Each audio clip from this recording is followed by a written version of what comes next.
Hello everyone and welcome to episode 10 of my Orc Shaman level 1 through 60 playthrough in the Season of Discovery, where today I want to go ahead and do one big thing and then I want to talk about a lot of little things in this episode, where today I want to continue our explorations in the Thousand Needles, but I want to go to a special area of the Thousand Needles that's basically like a subzone that gets completely own unique area compared to the rest of the map, and that is the Shimmering Flats, which we have talked a little bit about like a couple episodes ago, where it used to be like a big lake or whatever, and now it's like a giant salt bed that we can go ahead and run around on and do a bunch of quests. And as we explore the Shimmering Flats, I want to go ahead and take a look at Gnomeregan, one of the dungeons in World of Warcraft that is turned into a raid in this phase of the Season of Discovery, where I just want to do like a quick run through of Gnomeregan, like just some clips on like another character just overlaid as we explore the Shimmering Flats, and we can kind of talk a little bit about the lore going on there. And then alongside that, I want to do something kind of interesting because the Shimmering Flats can be a little boring for some people, so I wanted to spice it up a little bit by kind of doing the same thing that we're going to do with Gnomeregan, but I want to go and look at the retail version of World of Warcraft and specifically look at the Cataclysm expansion and kind of take a sneak peek slash just like a look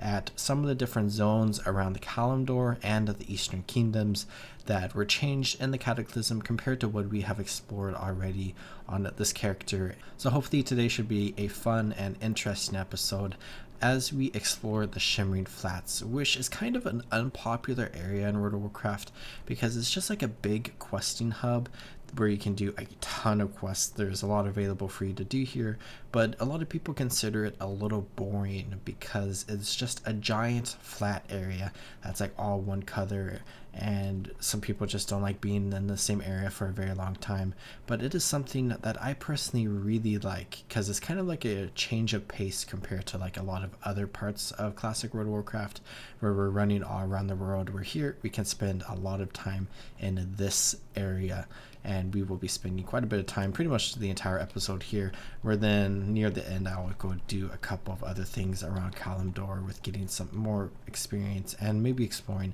some new areas as well. But we talked a little bit about the lore and story of the Shimmering Flats already, but to kind of just recap on it, this is a giant area where we have gnomes and goblins that are fighting each other through engineering, where they are trying to create like the best race car, the fastest race car to beat the other side, and they are just racing around the flats in order to like prove their engineering superiority, where we can basically kind of help them out with gathering some different parts and taking care of the wildlife around here and whatnot, where we see there is some gnome stuff here, and then on the other side over there is some goblin stuff, and in the middle is this racetrack. So let's go ahead and just pick up all these different quests that we can pick up,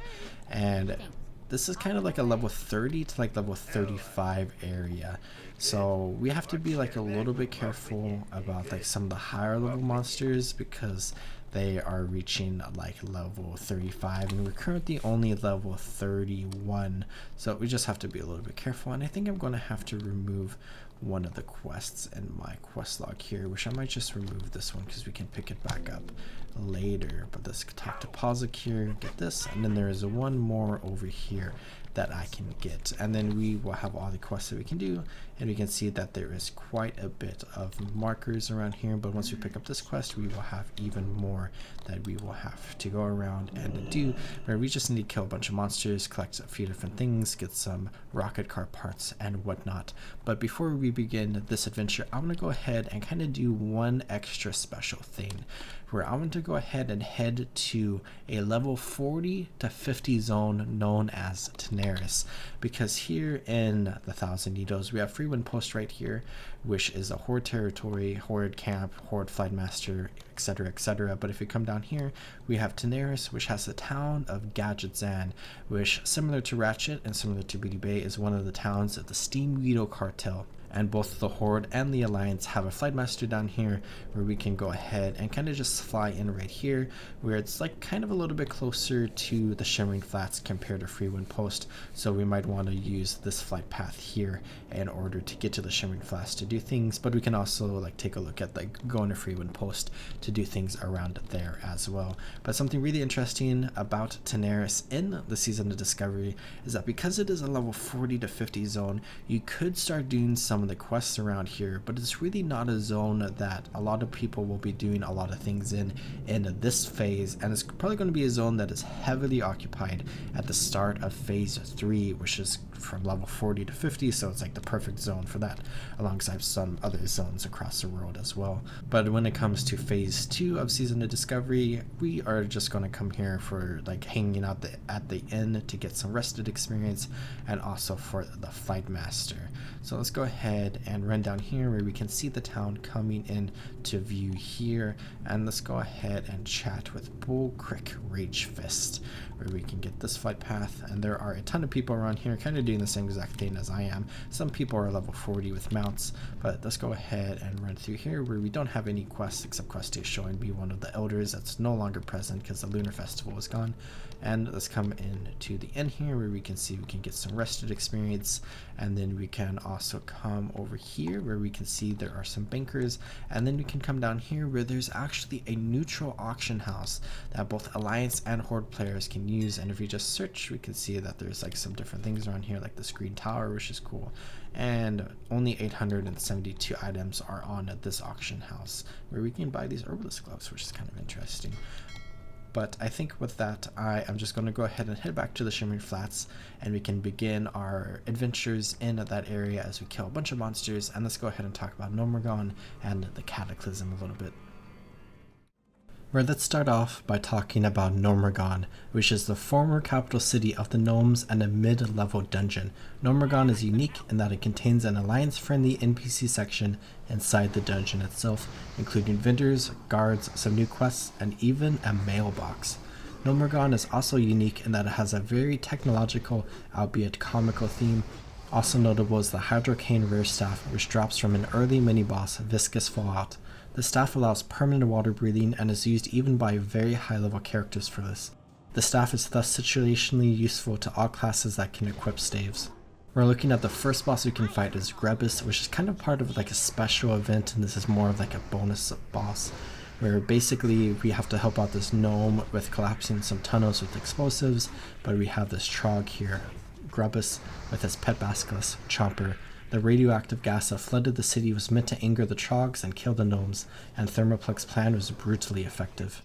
One Trog, however, reacted oddly to the substance. Grebus grew and grew. It was a side effect that Sicko had not anticipated, but he's never been one to waste valuable and dangerous resources. This giant Trog now patrols the tunnels of Gnomeregan. His loyal basilisk pet, Chomper, helps Grebus sniff out gas leaks, tasty fungi, and even tastier intruders.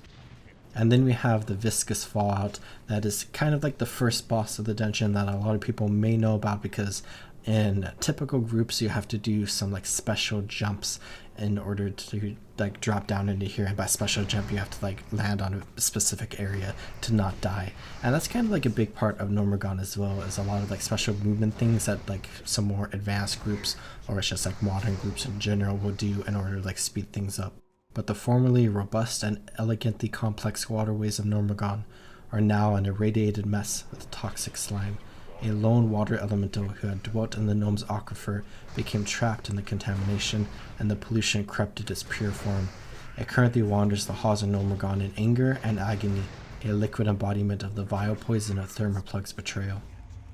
And then we have the Electrocutioner 6000, who is an elite named spider tank found on the upper level platform in the launch bay in Gnomeregan. This machine is driven by one of the insane gnomish lieutenants who still follow the leadership of Mechanier Thermoplug. He was once the sole source of the workshop key, which opened the backdoor entrance to the instance. Mechanier Thermoplug is not a patient gnome. Rather than putting his inventions through a battery of tests to determine their safety and effectiveness, he rushes them into the field and moves on to the next project. The Electrocutioner 6000 was his first attempt at harnessing electricity as a weapon via a supercharged mechanotank. Lieutenant Tom Sizzlepants Cranko, The only soldier to survive piloting the electrocutioner is now something of a hero among the leper gnomes. Then we have the Crowd Pummeler 960. In Gnomeregan's heyday, inventors would compete for status by pitting their creations against one another. The mech engineer Oglethorpe of Nauticus built an unbeatable robot, and this earned his respect in the High Tinker's court. Sickle Thermoplug stole Nauticus's blueprints and then made a giant version of the machine. He set his forgery loose, and the horrific results drove the ruling council to banish the innocent Nauticus. The Crowd Pummeler 960 is still one of Thermoplug's favorite stolen inventions. And then we have the Dark Iron Ambassador, who is not an official boss in this dungeon, but he's like a rare boss that will sometimes spawn, and you can get like some loot from him whenever he spawns. And there is a lot of speculation and discussion around this, but to just highlight some things, the Ambassador is very likely the envoy between the gnomish traitor Sickle Thermoplug and the foul Dark Iron clan led by the Emperor Daegrin Thorson. The Dark Iron Ambassador's purpose is never explained. The loss of Gnomeregan is the topic of in-universe conspiracy theories, with the involvement of the Dark Iron clan notable information. The non-canon RPG says that Thermoplug had opened up negotiations with the Dark Iron Dwarves, allowing them the use of Gnomeregan's tunnels in exchange for a part of Ironforge to call his own, which of course this isn't canon, this is just in the non-canon RPG. It is possible, though unlikely, that Dark Irons had a deal with Thermoplug to direct the Trogs to Gnomeregan from their operations in Odoman, where the Trogs originated.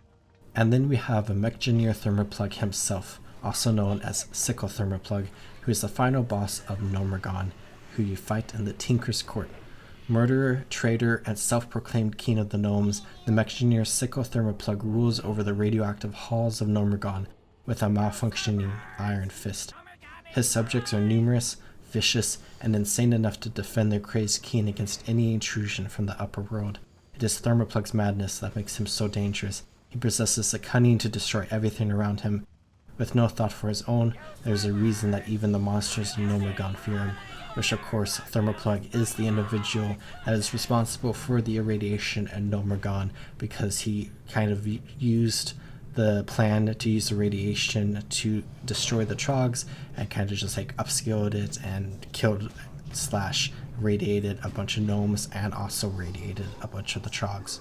Where this boss is interesting because he has a unique mechanic where there are a bunch of pillars around the room that will basically start dropping bombs at you, and you have to press a button to close the pillar face in order to prevent the bombs from spawning. But releasing in the Legion expansion, there's actually a bonus boss added to Gnomeregan where after you kill Mech Engineer Thermoplug, you can go to a pillar to basically press a very, very tiny button that will summon Engineer Omega Plug, which is a bonus boss that is kind of just like fun. But a really cool part about this boss is that people didn't know about it, or most people didn't know about it until like a couple months after it came out, so it's kind of a secret. But he drops the Vial of Green Goo, which is a toy that you can add to your toy box in Modern WoW, which will transform you into a leper gnome, which is pretty cool. Then, of course, in the Season of Discovery, we have Gnomeregan that is turned from a dungeon into a raid, and it is a 10-player raid for people who are level 40, and just like the Black Fathom Depths, it is like a pretty cool raid that people can do, and it's been like updated, and there's like new mechanics, and there's a bunch of new rewards, including like a new mount, which is a very special mount, where basically this mount was accidentally given to a player like way back in the day, and that player was the only person to get this mount until he tried to sell his account, and then the mount was taken away from him. But we have it now here as a reward from this dungeon turned raid. And additionally, there is a bonus boss that is added to this raid called the Mechanical Menagerie, where basically this is the 5th boss that is added right before Thermoplug, and it's basically like 4 different mechanical critters that you can kill, one of which is a mechanical dragonling, and then you have a mechanical squirrel, and then a mechanical chicken, and then finally a mechanical sheep. So it's just like a fun boss that, you know, has its own mechanics and strategy and whatnot.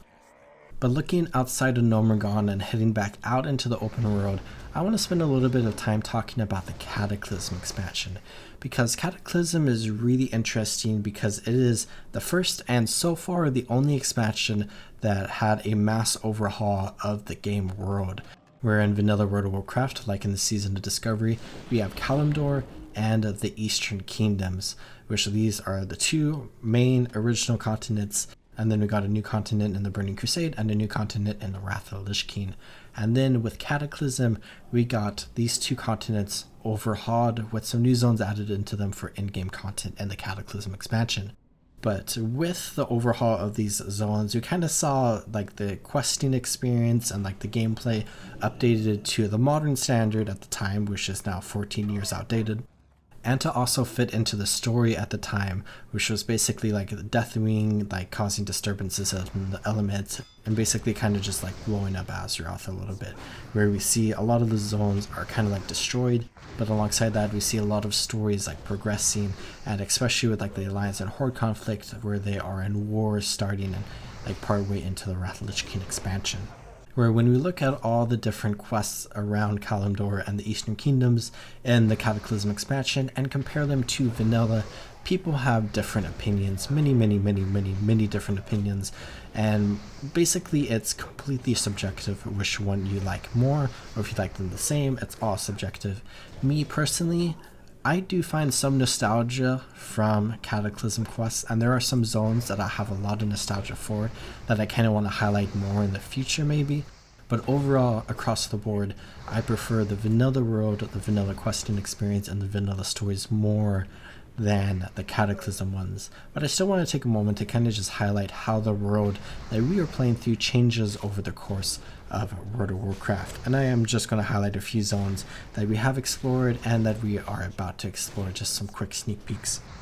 But starting off, we have Durotar and Mogor, which are basically kind of like untouched except for like updated stories, where in like Mogor the Quillbor is spread a little bit, and then in Durotar there's like some alliance boats that are like trying to invade a little bit, and then in Durotar we have the watershed on the western side of the map, so Durotar is like kind of flooded. But other than that, they are basically kind of like the same zones as they are in vanilla with new quests and stuff like that. But largely they are the same, except for Orgrimmar. There is the Dranash R blockade that was built, I believe, during the Cataclysm. It might have been during Mist of Pandaria. But then going over to the Northern Barrens, we of course have the zone of the Northern Barrens, where the Barrens was cut in half into the Northern and Southern Barrens, where the Northern Barrens is basically untouched when it comes to the Cataclysm expansion, other than like new stories and stuff. But like how it looks, it's pretty much the same as we see in the old version of WoW,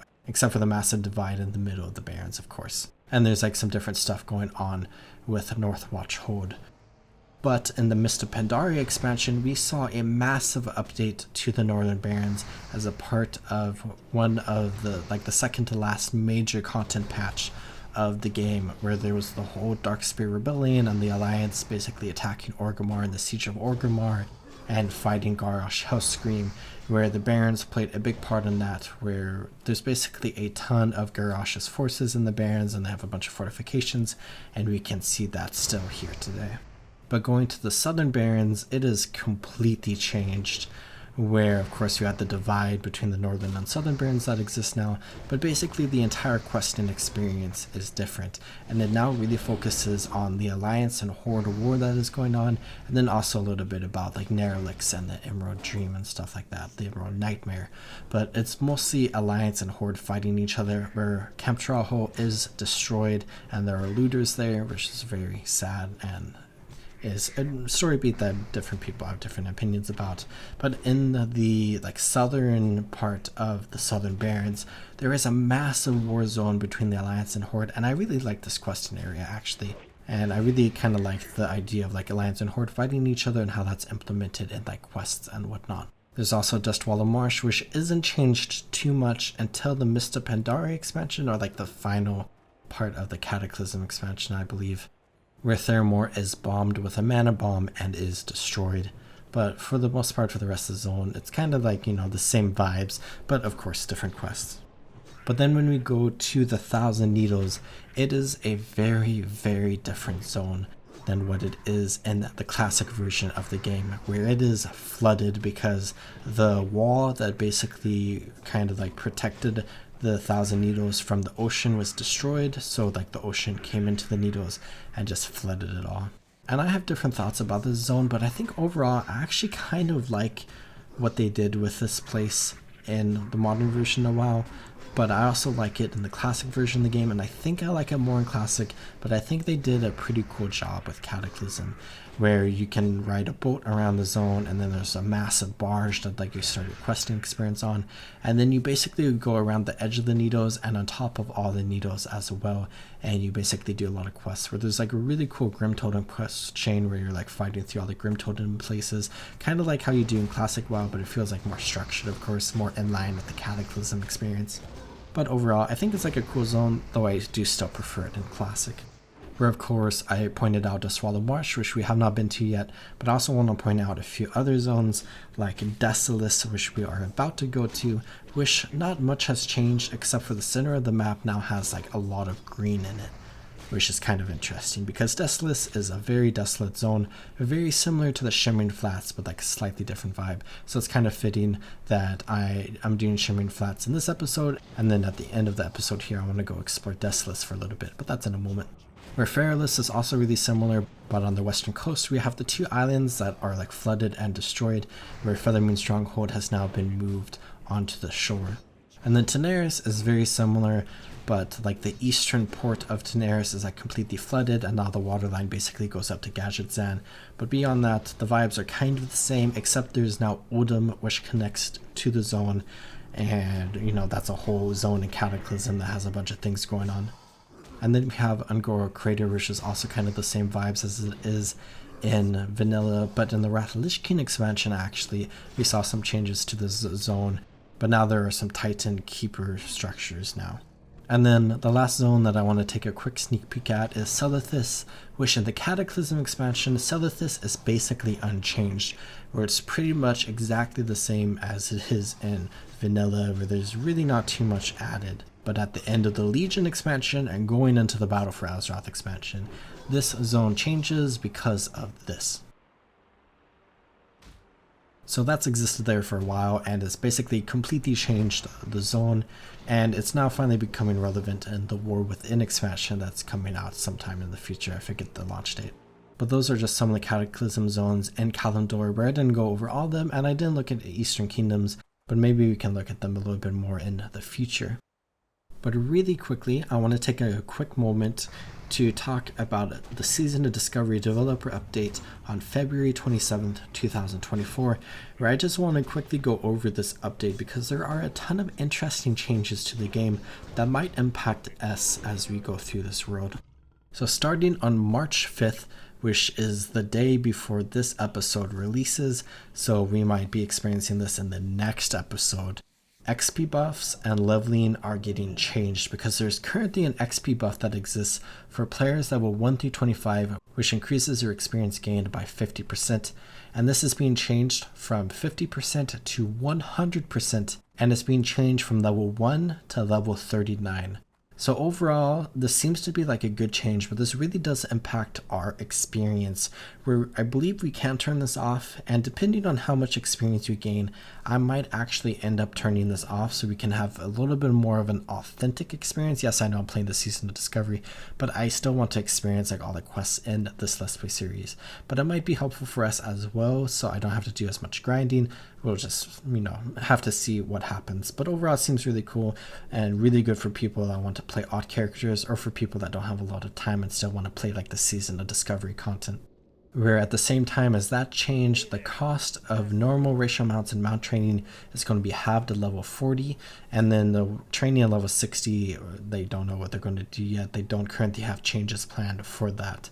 but it's going to be halved at level 40. So basically, before like reputation discounts and stuff, it cost 100 gold, it'll cost 50 gold, which is kind of nice for us because I don't want to do a lot of gold farming because this is kind of like a Let's Play series and isn't my actual character that I play through on.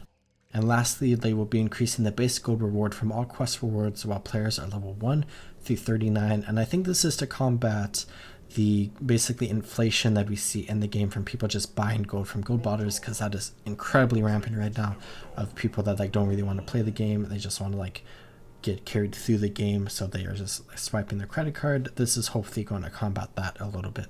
Where beyond all of that, then soon to be level 50 raid is going to be a 20 player experience, which is kind of interesting. It's going up from 10 players to 20 players, which is more in line with modern World of Warcraft. And Molten Core is also going to become a 20-player experience instead of a 40-player experience, which is really, really cool because a lot of people have been wanting that. But all the other raid tiers are still planned to be 40-player raids in line with like the classic World of Warcraft experience. And if you want to read through everything in this blog post where I just skimmed some sections, you can go ahead and check it out down in the description. We're now at the end of this episode. I want to go ahead and go on a bit of a fun adventure where there's not going to be a lot of gameplay, but just a bit of exploration, where I want to go ahead and head west out of the crossroads. And really quickly, I'll point out that I have the Spark of Inspiration, which is the road buff given from Gnomeregan when someone turns in like the drop from the final boss of Gnomeregan, Mechanier Thermoplug, into Orgrimmar for the Horde or into Ironforge for the Alliance, similar to the buff from Black Valen Depths and similar to some of the other road buffs that we see throughout the game at level 60. But I'm going to go ahead and run west out of the crossroads here, where I have 3 quests that I'm looking at and a brand new zone that I want to head to, where the first is to go talk to Regthar Deathgate here, where basically I want to head to Desolace, where we have been in the Barrens and we have been in Stone Talon Mountains, including the Charred Vale in the last episode. I spent quite a bit of time there, and through the Charred Vale we can go to a brand new zone that we have not been to yet, but I kind of showed it a little bit earlier and we talked a little bit about it, is Desolace, which is a very desolate zone, but not desolate in the amount of quests that we have there. But there's basically kind of just one quest that I really want to pick up for next episode, and then there are also like some flight paths or a single flight path here that we can get. So I basically kind of just want to go pick up that quest and then go get the 2 or the 1 flight path, and we can go ahead and return to Desolace in the future, because we are currently level 32, almost level 33. And if you look at Desolace here, there are some quests around here around our level 32, level 33, level 33 one there, but there's a bunch that are like level 35, level 36, level 30, I think there's a 37 somewhere. So basically I'm planning on coming back around level 36, 37, and we can spend an episode doing a ton of stuff in Desolace, I think. But next episode I have different plans, and those plans are related to hunting in Stranguthorn, where I want to go pick up this quest, so we're going to head over there. But we can see we have 3 quests to turn in right there, so I'm going to go ahead and run back to the crossroads so we can go to Sunrock Retreat and then run over there. Where as we fly into Sunrock Retreat, we can go ahead and land on our wyvern, who we unfortunately had to fight a few wyverns earlier in this episode, and I always feel kind of bad doing that quest, but also it's for like the greater good or whatever. But let's go ahead and take the back exit out of Sunrock Retreat, which I like a lot, and it basically takes us straight into the Charred Vale, where we can begin exploring Desolace. Where Desolace has a couple of cool things going on, where one of them is a special reputation, or 2 reputations to be specific, where we can join an alliance with one of 2 different centaur tribes, and there's like 4 total tribes I think in the zone, or 3, where we can basically ally ourselves. If you come here, we can see with the Magrim or the Gilkis, and these are 2 tribes. One is kind of like a warrior tribe and one is kind of like a sorcerer tribe, and we can decide which one we want to ally ourselves with. And I think I know which one I want to go with, but we can go ahead and just pick one of them, and we can help them out and fight against the other tribe, and basically kind of like destabilize things in the region a little bit, but also like strengthen ourselves a little bit in the region. So it's just like a lot of like fun things you can look at, but it's like a really interesting like reputation mechanic, where of course we have all the reputations here, but we are going to gain reputation with one of the tribes and we are going to lose reputation and go into hated like we are now with the Blitzstar Buccaneers, because I completed a quest that caused me to lose some reputation with them. Or we could stay neutral with both of them, and I don't think we'll really get attacked by either of them, but they are only in specific parts of the map.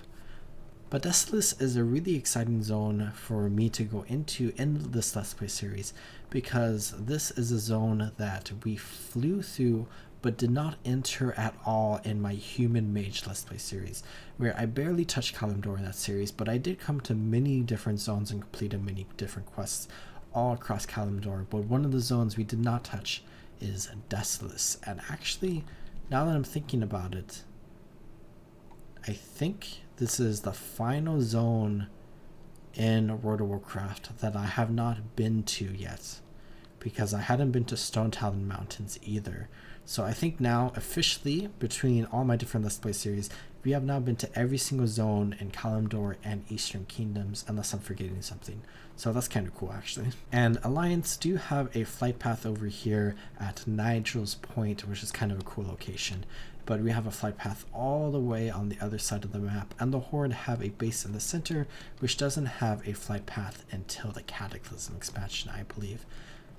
Where of course we see that Desolace is indeed pretty desolate, where it is like a gray map, and people don't really enjoy this map because it is a massive gray stretch of nothingness, with of course the occasional like dead tree and like that fortress over there. But there's some other cool stuff going on here, like some goblin caravans, and then there's like some satyrs, because there's a lot of night elven ruins all around this place. But as a Horde member, there is one really cool thing going on here, where Rexar, the champion of the Horde, and a hunter will wander around this map. And basically Rexar is important for the Horde to become attuned to Onyxia's lair, to basically be able to go into Onyxia's lair, which is one of the first raids that people do in classic World of Warcraft. But probably not something we're going to be looking at, but he is a really important lore character, and I just like him a lot. And it's always fun to see him, where if I see him at some point in the future, I'll go ahead and point him out, even if you don't see him here. But we are going to go ahead and take this road here that leads to Ghostwalker Post and to Shadowprey Village, because those are the two destinations that I need to go to. But there are a ton of Kokar centaurs over there that we will come back to and fight in the future. And it looks like they're level 30, so maybe I'll come and do the quest earlier than I thought. But I'm not entirely sure. There's just so much stuff that I want to do in Kalimdor, and that's why the like experience buff is kind of intimidating to me, because I don't want to outlevel everything. But of course we could always just make a lot of gold perhaps, and we could just do a bunch of quests. And when I get to level 40, we can just continue doing the quests around here to make like even more gold and still like experience it all. But across Desolace, there are a ton of Kodo, especially aged Kodo and dying Kodo, like we can see right there. And then we see some caravan Kodo up in front of us here, where there are a bunch of quests that we can do, where there's also this goblin camp over here. But there is Ghostwalker Post up ahead that we can go ahead and go to, and Ghostwalker Post is overlooking an area called the Kodo Graveyard, which is a really cool spot, because this is the area that Kodo across Kalimdor will wander to as they reach an older age, and it is where they will lay down and pass away at the end of their life. And it's just like a really kind of cool like story beat that exists here, and it reminds me of the Daliak Graveyard in Guild Wars 2, or kind of vice versa, because I experienced this one first, where we can see that there are a ton of Kodo down there, and like an aged Kodo and just a bunch of skeletons. But let's go ahead, come over here where there are different quests that we can pick up, but I don't think I'm going to pick up any of them right now, because I want to go ahead and have some quest inventory or whatever, questing space. But there's the first quest that we need to turn in, and then we have two more over here that we can come to. Here's a brother of someone from the Thousand Needles, and we can go ahead and complete that. And then we can go ahead and talk to someone in Shadowprey Village, and then we can bring Nataka Longhorn to Blood Billy Fish. But I think I'll do that in the future, because I think we need to do fishing for that, which I'm not prepared to do right now. And then we have another quest here that we can go ahead and turn in, and we can go ahead and just do them in the future, where we can fight satyrs. And then we also have this quest where we need to go somewhere in Desolace, where it's right over here actually, so we can go ahead and talk to this undead really quickly just to complete this. And this is kind of all related to fighting the Burning Blade, so I'm going to go ahead and leave that one for there now, but we've just completed an extra quest. And now that we are done turning in all the quests here in Ghostwalker Post, a Tauren village, let's go ahead and head to Shadowprey Village, a troll village, where we have Manrock Coven right here with a ton of demons around here, but we are going to run past them. And I really enjoy troll villages in World of Warcraft, because there's like a few of them around the world, so they're kind of unique, but there's also like multiple of them, so it feels like a very like consistent and like unique experience, because they are always on like coastlines, except for like the Valley of Spirits in Orgrimmar, where of course we have the western coast here in Desolace, and then there is another one on the eastern coast of the Eastern Kingdoms, and I guess there's one up here in Darkshore that, like, you know, isn't on the coast, but it's kind of like a special bonus one. But we also have Sinjin Village that is right here on the coast of Durotar, so it's just like really cool to like experience all of these. And there's a ton in Stranglethorn Vale, but none that are really kind of like questing hubs for the Horde, because of course trolls are members of the Horde, and we can go ahead and, as a member of the Horde, work out of these different villages where we can go ahead and continue running this way. And we can see yet another signpost where this is going to take us to Feralus, where we can see the Forest of Feralus, which is very different compared to where we are right now. But let's go ahead and continue running this way, where there's just like a ton of creatures right here. And I'm going to go ahead and ignore that Thunder Lizard. I think we are out of its range, but we have some of the Gilkas clan centaur right here that we could fight if we wanted to, but I think I'm going to ally myself with the Gilkas because they're right next to this flight path here, which is kind of nice. And then we have Sartharis Strand here, where we see a Horde banner and also some troll stuff over there. So let's go ahead and run down here where we see the ocean in front of us. And this is actually kind of like a nicer, greener area where there's a little bit of green across the coastline here. And we saw some green splotches here and there. So it's not completely desolate. But as we cross the bend here, we can see the troll village of Shadow Prey Village, which is a very cool spot that I like a lot. And let's go ahead and run into here,